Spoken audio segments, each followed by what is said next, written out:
आप सज्जन लोग सब आए हैं,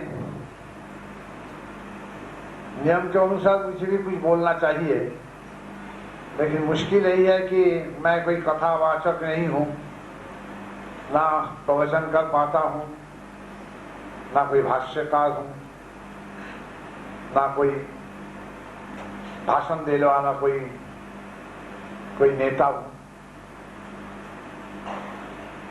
इसलिए थोड़ा मुश्किल हो जाता है। इसीलिए ये सब जो भजन अगर हो रहा था यही सुन रहा था, आप लोग भी सब सुन रहे थे।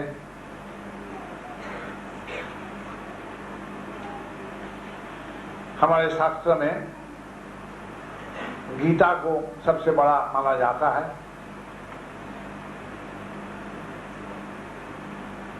तो गीता में भगवान अपना मुंह से कहें कि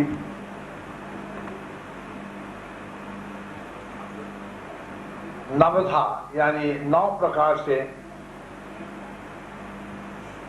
भक्ति का लक्षण को विस्तार किया जा सकता है, जिसमें प्रथम है श्रवणं कीर्तनं विष्णु। ये लोग कीर्तन कर रहे थे प्रभु के नाम, और हम लोग सब मिलकर श्रवण कर रहे थे। तो ये दोनों ही हम लोग और जो लोग गा रहे थे, ये दोनों ही हम लोग भक्त हैं, क्योंकि भक्ति के ये प्रकाश हम दोनों में देखा जाता है। कोई कहते हैं और कोई सुनते हैं। इन दोनों में से दोनों का ही विशेषता माना जाएगा। कहने वाला अगर ठीक से नहीं गाएंगे, गाने वाला अगर ठीक से नहीं गाएंगे, श्रोताओं जितना है उनके मन में वो प्रविष्ट नहीं हो पाएगा। और अगर गाने वाले, सुनाने वाले बड़ा प्रेम से, बड़ा आनंद पूर्वक सुना रहे हैं, श्रोता अगर मन नहीं दे पा रहे हैं, तो श्रोता का मन में वो भी प्रविष्ट नहीं होगा, बल्कि वो जो कह रहे हैं, जो बोल रहे हैं, जो गा रहे हैं, उनके प्रति असद्भाव की प्रकाश होगा। फिर भी श्रवणं कीर्तनं विष्णु स्मरणं पाद सेवनम। अभी मैंने यहाँ पर सुना है कुछ संगीत, वही चर्चा में अगर डूबे रहेंगे, उसी में ही तन मन लगा के सुनेंगे, और घर में जाके मैं इसी को स्मरण करते रहेंगे। इसीलिए स्मरण है 3 नंबर के भक्ति में। भक्ति के प्रकार जो 9 प्रकार लिखा गया है, उसमें 3 नंबर का प्रकार इसी है कि स्मरणम। स्मरणम का अर्थ यही है कि मैं यही जो सुनकर जाते हैं उसी को ही चर्चा अपने मन ही मन, या हो सके अपनी पत्नी का साथ, अपने बच्चों का साथ, अपने और बुजुर्गों का साथ यही चर्चा करेंगे, तो भी एक भक्ति के द्वार पर में यही और एक द्वार पर प्रवेश कर सकते हैं। वस्तुतः हम लोग ये नहीं कर पाते हैं। हम लोग सुन के आते हैं, वही तत्काल वहीं भुला जाते हैं, वापस आकर उसे याद नहीं रख पाते हैं। जबकि सुनते हैं कि किसी के प्रति इसी प्रकार का कोई विद्वेष भावना नहीं रखनी चाहिए। बहुत अच्छा लगता है, क्योंकि मेरा प्रति बहुत सारे लोग हमारा मोहल्ला में विद्वेष भावना रखते हैं, क्योंकि हमारा लड़का लड़की अच्छा प्रतिष्ठित है, मैं जो कारोबार कर रहा हूँ वो कारोबार में मैं भी आगे बढ़ रहा हूँ। इसके लिए मेरे मन में कहता है कि ये लोग सब विद्वेष है, विद्वेष भाव को रखते हैं। न जाने वो लोग रखते हैं कि नहीं, लेकिन ये जब सुनकर आए, कोई कथावाचक, कोई प्रवचन महान जो आत्मा लोग देते हैं, वो सुनकर आए कि विद्वेष भाव किसी के प्रति नहीं रखना है। मैंने सोच लिया है उसी समय, तत्काल ही सोचना है कि मैं तो नहीं रखता हूँ, ये लोग रखते हैं, हमारा अड़ोस पड़ोस का जितना लोग रखते हैं। तो ईश्वर आप कृपा करके इन लोग के प्रति आप देखिए, ये लोग का मन से विद्वेष भावना चली जाए।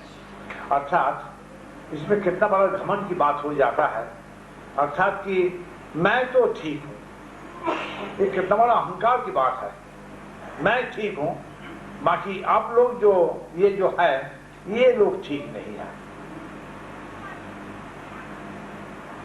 जो लोग कथा सुनने के लिए गए हैं, जाते हैं, और जो संगीत भी गाते हैं, बड़ा तन मन लगा के कोई माथा हिलाता है, कहीं सभी हिलाता है, कहीं तालियां लगाते हैं, जैसे कि एकदम वो लोग लीन हो गए हैं। इसमें देखिएगा कई प्रकार के लोग हैं। एक तो सचमुच लीन हो गया है, लेकिन जब लीन हो जाते हैं वो ना मुंह हिलाता है ना तालियां देते हैं। कहा जाता है ये गागर को लेके गंगा जल भरने के लिए गंगा तट पर गए, तो जब तक गागर भर्ती नहीं होता है तब तक भग भग भग भग भग भग आवाज आता है। जब भर्ती हो जाता है उसको कितना भी डुबाओ, कितना भी उठाओ, वो चुपचाप रह जाता है, कोई आवाज नहीं।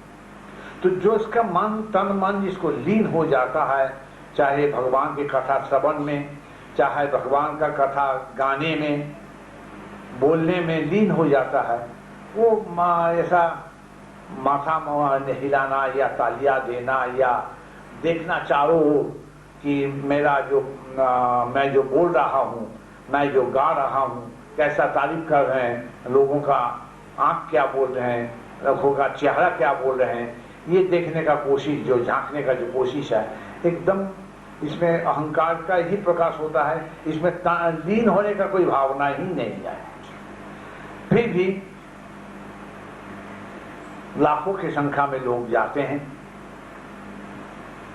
और सुनते भी हैं, घर वापस भी आते हैं। इसी प्रकार आप लोग देखिएगा कि हमारा ये प्रसिद्ध तीर्थ स्थान अगर कहा गया है, जैसे कि बनारस, जैसे कि इलाहाबाद, हरिद्वार और रुद्रप्रयाग, गंगोत्री, यमुनोत्री, केदारनाथ, बद्रीनाथ, अमरनाथ, ये सब लिखा गया है। ये स्थान पर लोग जाते हैं। पहले तो कभी कदा लोग जा पाते थे, दुष्कर रास्ता भी रहा, इतना साध्य में नहीं रहा, और बाकी जो साधन भी इतना नहीं रहा, सामर्थ्य भी नहीं माने कर पाते थे। लेकिन आजकल तो एक फैशन हो गया है, अगर समाज में बोलने के लिए कि मैं गंगोत्री होकर आए हैं, मैं अमरनाथ होकर आए हैं, एक फैशन है। भाई अमरनाथ होकर आए हैं, अमरनाथ जाना, अमरनाथ को दर्शन करना, ये गंगोत्री में जाके अनुभव करना। मैं भी गुरु कृपा से एक दफे वहाँ पर कई दफे गए थे। जब प्रथम दफे जाने के लिए हम सोचे थे, गुरु जी से अनुमति प्राप्त किए, गुरु जी कहें देखने के लिए ना जाओ, जहाँ जाओगे वहाँ अनुभव करने के लिए सोचोगे। मैंने पूछा कि गुरु जी ये जो गंगोत्री है, गोमुख है, यहाँ देखने का भी क्या है और अनुभव का भी क्या है? तो कहें कि देखने का तो यही है, हिमालय जैसा विशाल पहाड़ है जिसमें से गंगा जी निकलती है, और वो जो गंगा जी का जो जल, गंगा जल जो बही आ रही है, वो उसके जो तो आवाज, मीठी से आवाज होता है, वो आवाज में कुछ सुनने का कोशिश करो। देखने में बड़ा सुंदर लगता है, ऊपर से नीचे आते हैं सफेद रंग का, और कहीं कहीं पर देखोगे कि बर्फ हो गया है, उसका अंदर से पानी बह रही है। देखने में तो सौंदर्य के लिए अपूर्व है, लेकिन अनुभव करने का यही है, गंगा कुछ बोल रही है। गंगा जी क्या बोलेंगे, और वो बोलने अगर बोलेंगे भी तो मैं एक साधारण मनुष्य, मैं क्या समझ पाऊंगा? नहीं, आप कान लगा के सुनोगे। वहां पर सिर्फ गंगा जी नहीं, वहां प्रकृति भी कुछ बोलती रहती है। जो सुनने वाला है, जिनका कान एकदम ठीक है, मन, अर्थात कान मतलब मन जिसका ठीक है, वो सुन सकेंगे। प्रथम बार जब मैंने गए वो गंगोत्री में, अरे ये तो इतना कड़क ठंडा है, उसमें ही तो सब माने चेतना हमारा लुप्त होते जा रहा था, उसमें सुनने का और ये प्रयास करना भी मुश्किल था। एक दिन बीत गया और 1-2 दिन रहने का है वहां पर, तो बड़ा अफसोस हुआ रात को। छी यही ठंडा का चलते पूर्वांचल के आदिवासी लोग ये ठंडा इतना बर्दाश्त नहीं कर पाते हैं, तो बड़ा अन्याय हो गया। चलो फिर भी कोशिश किया जाए। सुबह सुबह उठकर नहा धोकर एकदम सीधा चले गए हैं जहां गंगोत्री में गंगा जी उतरते जा रही है।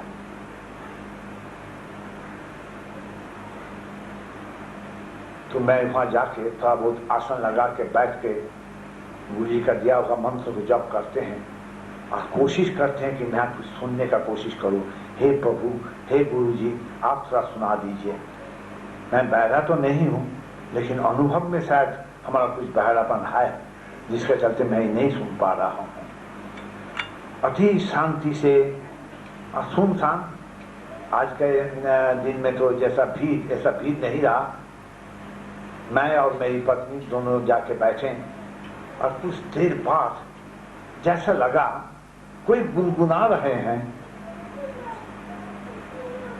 आयुर्नश्यति प्रतिदिनं, अर्थात तुम्हारा आयु प्रतिदिन घटते जा रहा है। वस्तुतः ये बहुत सत्य बात है। ये बच्चा का आयु है अभी 8 साल। बड़ा गदगद होकर हम लोग हैप्पी बर्थडे टू यू करके हम लोग ये मनाते हैं, लेकिन थोड़ा बहुत अगर सोचने का कोशिश करूंगा तो क्या लगेगा कि इनका पूर्ण जो आयु काल है, आयु काल से 8 साल घट गया। आनंद होने की बात नहीं है, ये दुख की बात है कि 8 साल बेकार घट गया, लेकिन हम लोग हैप्पी बर्थडे करके तालियां लगाते हैं।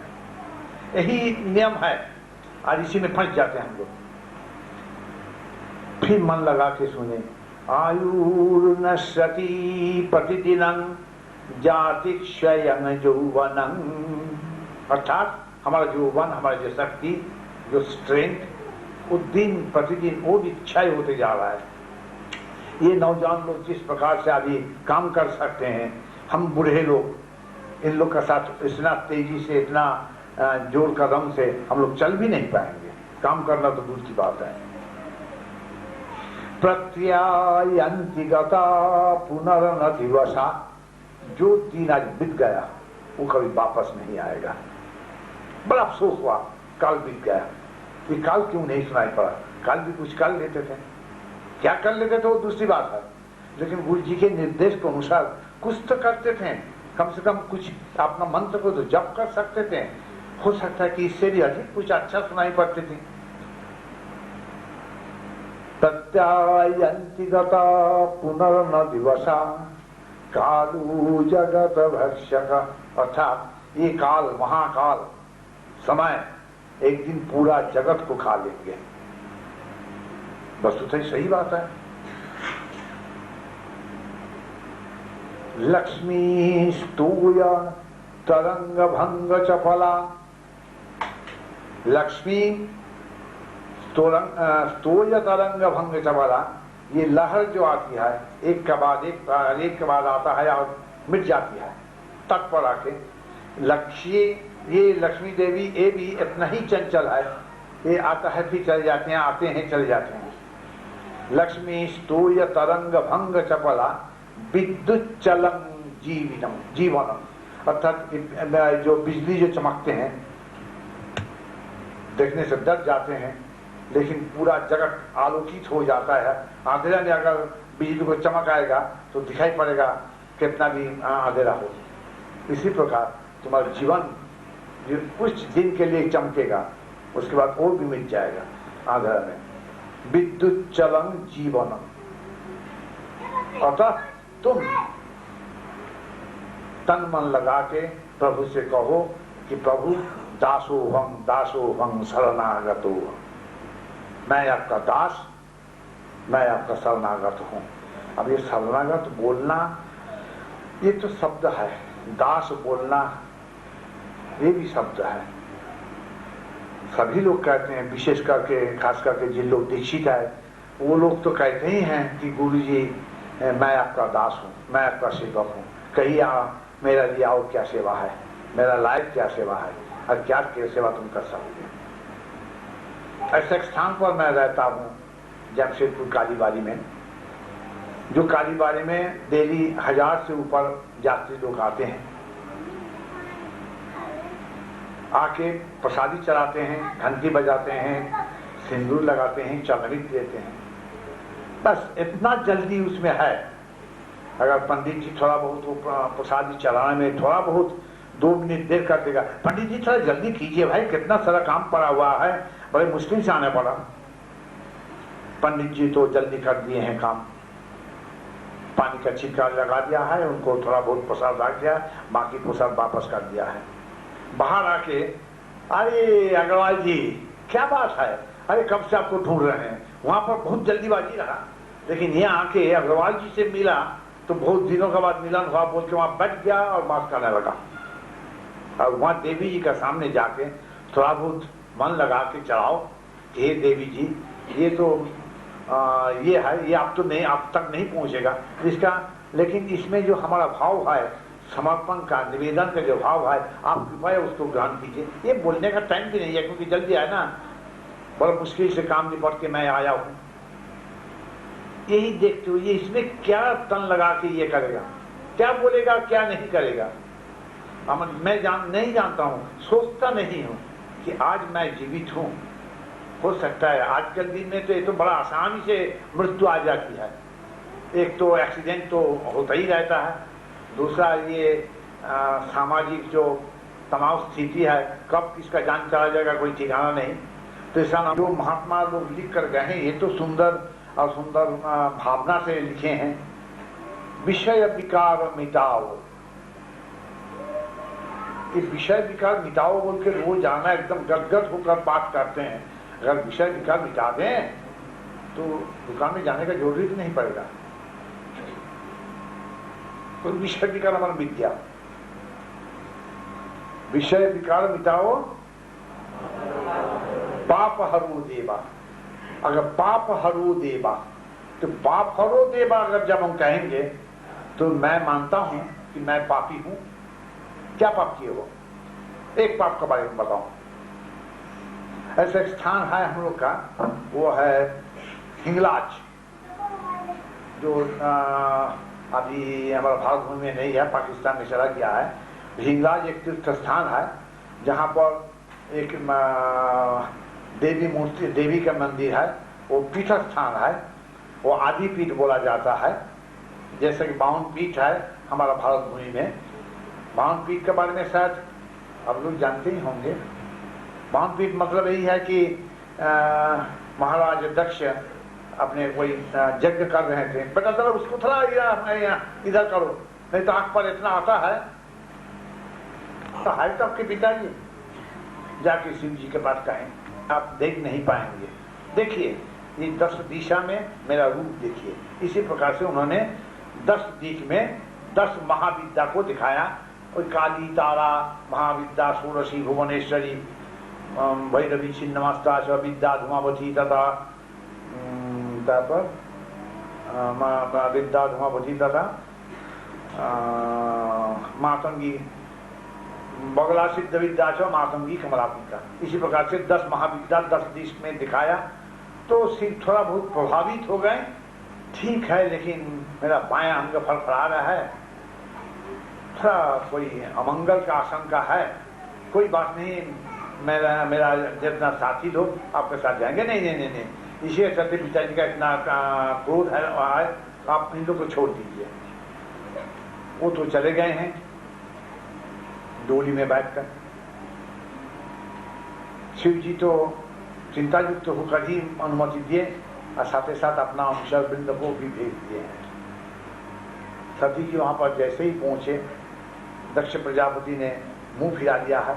फिर वो जाके प्रणाम की कि पिताजी मैं आपका दुहिता हूं, आपको प्रणाम कर रही हूं। नहीं नहीं नहीं, तुम मत छो मत, तुम ये जग स्थली में तुम रहो मत, क्योंकि ये उचित नहीं होगी। तुम्हारा जो तुम जिसको पति मान के घर छोड़ा है, मुझको छोड़ दिया है, वो तो ऐसा ऐसा है, वो है सो है, सिर्फ निंदा में एकदम मुखर हो गया है। और जितना ये शरीर स्थित आत्मा को मैं त्याग देना चाहता हूँ बोल के वो ध्यान में बैठ गई। और अग्नि आके उनको स्पर्श करके उनको पूरा ये कर देने का कोशिश किया। लेकिन जैसा ही वो बैठ गई और मूर्छित होकर गिर पड़ी, वो जो अनुचर आए थे वो जाके शिव जी के पास खबर दिए। शिव जी का क्या बात है, ऐसा ऐसा हो गया, तो तब तो बड़ा अनाथ हो जाएगा आज दुनिया में। इस प्रकार से सती को अपमानित किया और बहुत लोग इसमें बढ़ावा दिए, बड़ा अन्याय हो जाएगा, बड़ा अन्याय हो गया है। आज इसके चलते ये भूमंडल को बड़ा अनर्थ दिखाई पड़ेगा। वहां पर गए, जाके दक्ष प्रजापति वहां पर यज्ञ कर रहे थे और कुछ मुनि लोग थे। शिव जी सीधा अपना जटा से एक जटा उखाड़ कर वहां फेंके और अपना पैर से दबाया, भैरवो भव, भैरव का जन्म हुआ है और भैरव को कहें कि ये यज्ञ नाश करो। ये मूर्ख जानता नहीं है, दक्ष प्रजापति जानते नहीं है, शिव है ज्ञान स्वरूप, शिव है अंधकार के अज्ञान के नाश कारक। ये अज्ञानता नाश नहीं होने से, ये ज्ञान नहीं आने से कोई भी यज्ञ सफल नहीं हो पाता है। इसीलिए अज्ञान, ये मूर्ख को अभी हत्या कर दो। भैरव आकर मिलते ही साथ साथ जाके उनका शरीर से सर को अलग कर दिया है। इधर उधर जो मुनि लोग जो बड़ा बड़ा बात कर रहे थे उन लोग को भी मार डाला है। थोड़ा बहुत मुस्कुराया था ब्रह्मा जी, उनको मारने के लिए तैयार किए। बड़ा मुश्किल से उसको रुका गया है, भाई ये विधि है, ये हमारा सृष्टिपति है, इनको तुम मारो मत, इनको मारने के लिए हुक्म नहीं किए शिव जी। और क्या किए, अपना पत्नी का शरीर अपना कंधे पर ले लिए हैं और बाएं दाहिने हाथ में त्रिशूल लेकर तांडव नृत्य करते हुए बोम बोम इस प्रकार बोलते हुए वो सीधा उत्तर पश्चिम दिशा में चले गए। और इतना उनका नृत्य में इतना ये आया है जिसके चलते भूमंडल में भूकंपन आना शुरू किया है। त्रिभुवन में हाहाकार मच गया है कि आज सर्वनाश हो जाएगा, इतना सुंदर धरित्री, इतना सुंदर सृष्टि। तो ब्रह्मा जी ने बहुत चिंतित हो उठे हैं और विष्णु जी से कहें कि आप तो रक्षा करता है, पालन करता है, आप ये सृष्टि को रक्षा कीजिए, नहीं तो ये तो अनर्थ हो जाएगा। लेकिन मतलब ये बोला है, क्या नाम क्या हमारा विष्णु जी कहें कि मैं तो उनका सामने जाने का हिम्मत का, तब वो शक्तिहीनो भविष्य और सब बन जाएगा। वर्तमान स्थिति इस प्रकार की है। तो सब देवता, मुनि, ऋषि, तपस्वी लोग मिलकर उन्होंने अनुमति दी कि हे विष्णु भगवान, आप रक्षा करो, रक्षा करो। विष्णु जी दूर से अपना सुदर्शन चक्र को चलाया। तो वही हिंगलाज बोल के एक तीर्थ है, वो शायद अफगानिस्तान में होगा अभी, वही हिंगलाज बोला जाता है। वहाँ जाके उन्होंने चक्र चलाया तो चक्र में उनका ये जो ब्रह्मरंध्र होता है ये वहाँ पर गिरा है। थोड़ा बहुत हल्का लगा तो शिव जी फिर वहाँ पर रुके और तांडव नृत्य से अपने को थोड़ा बहुत रुके और वहाँ पर फिर एक जटा फेंका और भैरव भव, वो भैरव का जन्म हुआ है। उनको कहें जब तक सती अंग यहाँ पर रहेगा तब तक उनके रक्षा हेतु तुम यहाँ पर रहोगे। इसी प्रकार से करते करते करते करते उन्होंने कोई आसाम, हमारा उसको क्या नाम, कामाख्या पहुंच गए हैं। कामाख्या देवी का वहां जाके अंत हुआ है। इसी बीच में 51 पीठ बन गया है, जिसमें साउथ में भी एक पीठ है, हमारा पूरी धाम में भी एक पीठ है। इसी प्रकार से 51 पीठ बन गया है। तो वही हिंगलाज जो पीठ स्थान है, वो पीठ स्थान पहुंचने का बड़ा दुष्कर रास्ता है। आजकल तो जहाँ ही लोग छोड़ दिए हैं। तो जब कठिन से कठिन रास्ता को पार होकर वहाँ पर पहुँचते हैं, वहाँ पर एक तो कूप रहता है। कूप मतलब पानी का ही है, लेकिन ज़्यादा से ज़्यादा कीचड़ में भरा हुआ है और स्वाभाविक रूप से वो कूप में बुद बुद बुद बुद बुद बुद ऐसा आवाज होता है और कुछ वो उसको क्या बोलता है, बुद बुद उठता है। हाँ, तो लेकिन वहां पर जब लोग जाते हैं, वहां जाके अपना पाप को स्वीकार करना पड़ता है। जो लोग उसको पार करके जाएगा, जो पाप को स्वीकार नहीं करेंगे वो बंद हो जाएगा। जब तक वो आदमी वहां पर रहेगा बंद हो जाता है। ऐसा हकीकत है, ये देखने को मिला है बहुत सारे लोगों को। तो वहां जाके और 2-4 आदमी है सामने, इन सबों का सामने अपना पापों को स्वीकार करना बड़ा कठिन है। बहुत कम लोग कर पाते हैं और कम लोग पहुंच पाते हैं, वहां से वापस चले आते हैं। क्योंकि भाई दरकार नहीं है इस प्रकार का। अगर ये चुप हो जाएगा, लोगों ने टोकेगा, लोग ऐसा ही समझ लेगा कि मैं बहुत बड़ा पापी हूँ, बोल नहीं पा रहा हूँ, इससे अच्छा है कि नहीं जाओ, मत जाओ वहां पर। तो पाप हरो देवा, ये जो है, ये पाप कैसे हम, तुम्हारा पाप के बारे में तुम्हारा ज्ञान नहीं है, कौन से पाप है और कौन से पुण्य है। पाप पुण्य को विचार वही कर पाते हैं जिनका मन शुद्ध है, जिनका मन पवित्र हो गया है, महात्माओं का साथ संग करते हैं। ये हमारा भारत भूमि में महात्मा का कोई कमी नहीं है, आज भी बहुत सारे महात्मा भारत भूमि में है। ये पवित्र तीर्थ भूमि है, कितना सारा तापस, कितना सारा मुनि ऋषि योगी लोग यहाँ पर जन्म लिए हैं। अभी भी वो लोग मुसलमान है। कभी भी अगर आप जाइएगा हरिद्वार में, जाके भोर रात पर उठिएगा, देखिएगा वहां पर कितना सुंदर वातावरण हो जाता है। अभी भी बनारस जाइए, इतना। तो यही हमारे मन की स्थिति, यही हमारे समाज की स्थिति। ये समाज को सुधारने के लिए कोई एक महात्मा, उस जमाना में महाभारत का जमाना में एक कृष्ण आया जो कि अर्जुन को सुनाया, धर्म संस्थापनार्थाय संभवामि युगे युगे विनाशाय च दुष्कृतम् परित्राणाय साधूनां। भाई इतना सब बोलने का क्या था? आप भगवान है, आप क्यों नहीं कह कर गए कि इस दुनिया में और पाप नहीं होगा और लड़ाई नहीं होगी? आज से ये खत्म हो गया है। ये नहीं कहकर उन्होंने कहा कि जदा जदा ही धर्मस्य ग्लानिर्भवति भारत, जब जब धर्म के ज्ञानी होती रहेगी मैं आऊंगा। तो कौन आते हैं, किस रूप से आते हैं, भगवान आते हैं, ये भी पहचानना मुश्किल है, लेकिन आते हैं तो जरूर। तब ना अभी भी हम लोग थोड़ा बहुत प्राण लेके हम लोग जीवित रह पाता हूँ। हम लोग कुछ लोग तो भगवान के ऊपर आस्था रख के चलते भी हैं, रोजाना जाके चाहे गद्दी में चाहे ऑफिस जाने के पहले भगवान को प्रणाम करते जाते हैं। और रोजाना में लोग पाठ भी करते हैं, पाप हरो देवा, पाठ भी करते हैं, जाके मंदिर में प्रणाम भी करते हैं, सर्व मंगल मंगल देशिवे सर्वार्थ साधिके, ये सब करते भी हैं। तो ये कम से कम इसमें थोड़ा बहुत मन को हटाकर, क्योंकि आपका तो परिवार, आपका संसार, आपका समाज ये तो रहेगा ही, इसमें से कब ना जाने आपका ये प्राण चले जाएगा। क्षण भर के लिए ईश्वर में प्राण लगाने का कोशिश करो।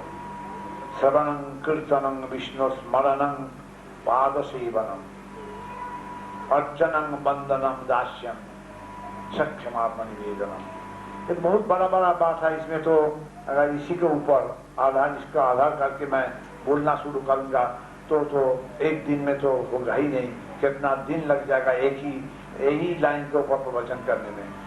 वस्तुतः बात यही है कि मैं मन लगाकर ईश्वर को कम से कम 1 सेकंड के लिए, क्षण भर के लिए ईश्वर को नाम, मैं उस समय मेरा मन में कोई चिंता नहीं रहेगी, कोई भावना नहीं रहेगी, सिर्फ ईश्वर और मैं और ईश्वर। यही चिंतन में कभी हम लोग कर पाएंगे तो हमारा जितना आज के दिन के, जितना आज तक का जितना पाप मैंने किया है धुल जाएगा। कहा जाता है कि गंगा जी में नहाने से हजारों जन्म का पाप धो जाता है। तो कितना हजारों साल से कितना लाखों यात्री ने वहां पर पहुंचे और गंगा जी में नहाए, तब तो हमारा भारत में कोई पापी है ही नहीं, सभी पुण्यवान हो गया है। लेकिन ऐसा कर से एक वचन से पाप नहीं धोएगा। मैं वही मन लेके हम डुबकी लगाएंगे, तभी तत्काल के लिए हमारा पाप क्षय हो जाता है। साथ ही साथ डुबकी लगा के ऊपर उठने का इतना समय में फिर पाप मैं सोचता हूँ, मैं चिंतन करता हूँ, और उस समय और चिंतन दूसरा कुछ चिंतन आ जाते हैं कि हमारा गांठी जो रख गया है वो है कि नहीं, वो चप्पल चोरी हो गया कि नहीं, क्या जाने उसके पंडा अभी क्या कितना मांगेगा, कैसे पंडा को फांकी देके चल सकते हैं। इसी प्रकार से साथ ही साथ डुबकी लगाने का माथा उठा नहीं तब से शुरू हो जाता है। यही मैं सीखा। इसके चलते पाप को धोना बहुत कठिन है, फिर भी नित्य प्रतिदिन कोशिश करना है। जैसा संगीत गायक लोग हर दिन इतना सुंदर बड़ा बड़ा गायक लोग है, क्या वो कहते हैं, क्या नाम क्या अपना अमजद अली खां, पंडित रविशंकर और कौन कौन सब है, तबला में कौन है, ये सब है,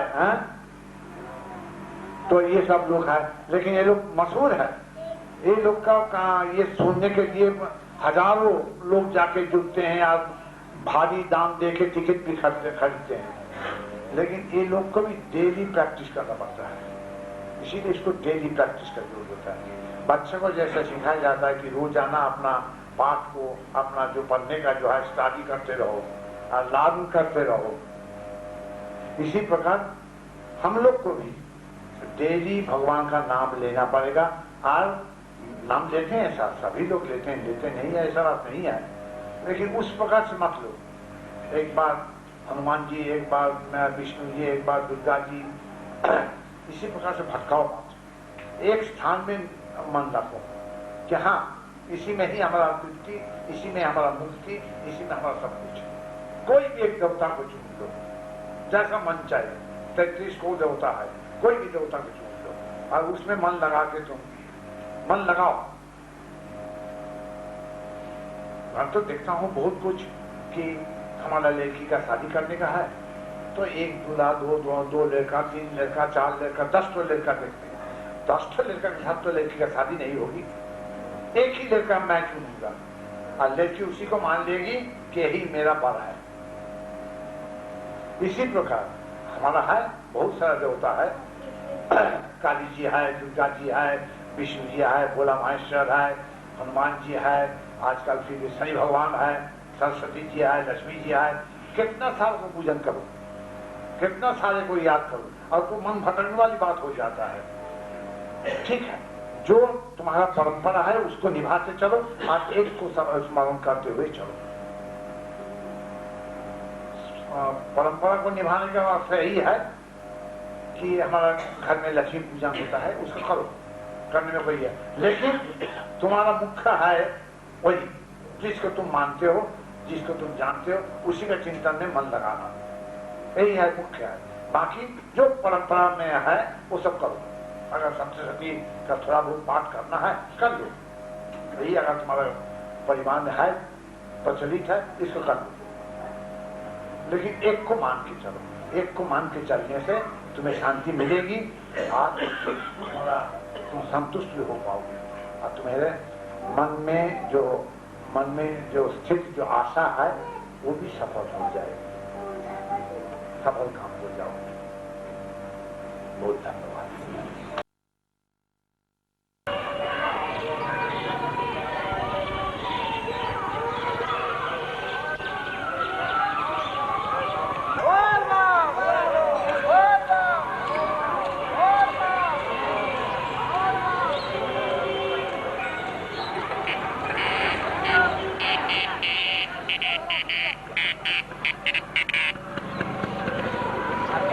सब साइड अरे এটা তো সরা পারবে না পুরো বড় সরা দেখ পুরা বড় সরা দেখ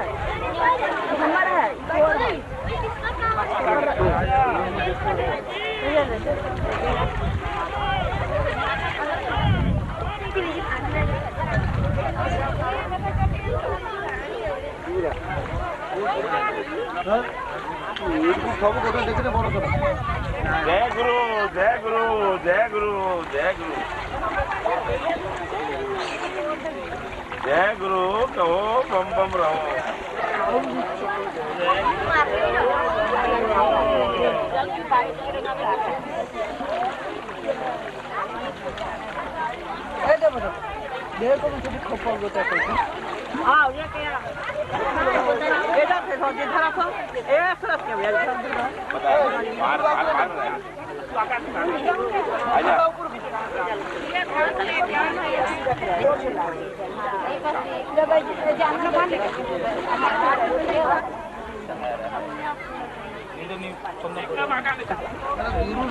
ଭଲ ଲାଗିବ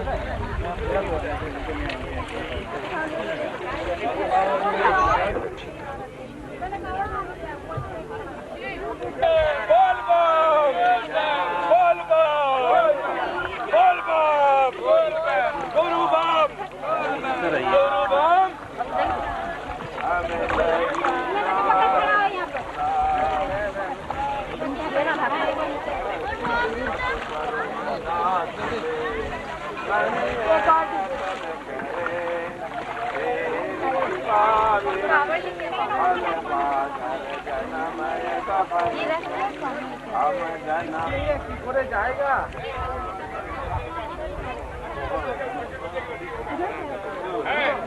जाते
একজন যেটা কাজে একজন কানা বিন্দু কি হইতো দুজন তাড়াতাড়ি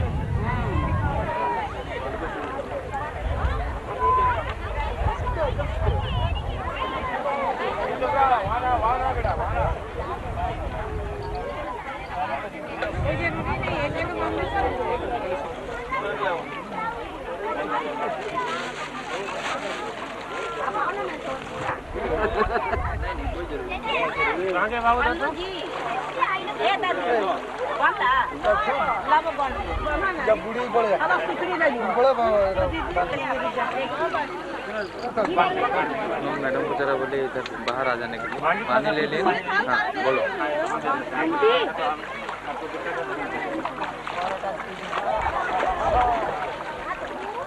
ये क्यों लेके जा रहे हो? इसको रख दीजिए तो मुझे ठीक है ठीक है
पचुर पड़े जा पचुर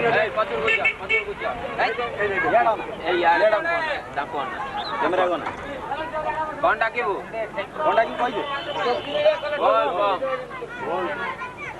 अरे बम बोल बम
वहाँ बोलते हैं बोल बम बोल बम बोल बम बोल।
हमारा साक्षात महादेव पधार रहा है पार्वती देवी का साथ में बोल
बम बोल बोल बोल बम बोल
Guru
बोल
नमे उद्देश रागो नमे लोभमोहो मदो नैव मे नैव मात्सर्यभा चिदानन्दरूपा शिवोऽहं शिवोऽहं चिदानन्दरूपा शिवोऽहं शिवोऽहं न पुण्यं न पापं न सौख्यं न दुःखं न मन्त्रो न तीर्थो न वेदा न यज्ञ न मन्त्रो न तीर्थो न वेदा न यज्ञ अहं भोजनं नैव भोजनं न भूता चिदानन्दरूपा शिवोऽहं शिवोऽहं न मृत्युरं गुरुर्नैव शिष्यः न शत्रुर्न मित्रं गुरुर्नैव शिष्यः चिदानन्दरूपा शिवोऽहं शिवोऽहं चिदानन्दरूपा शिवोऽहं शिवोऽहं चिदानन्दरूपा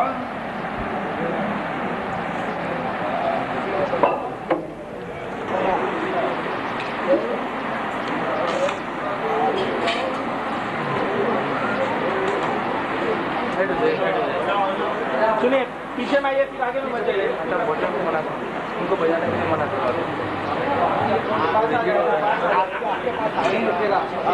पीछे पीछे पीछे जहाँ पंखा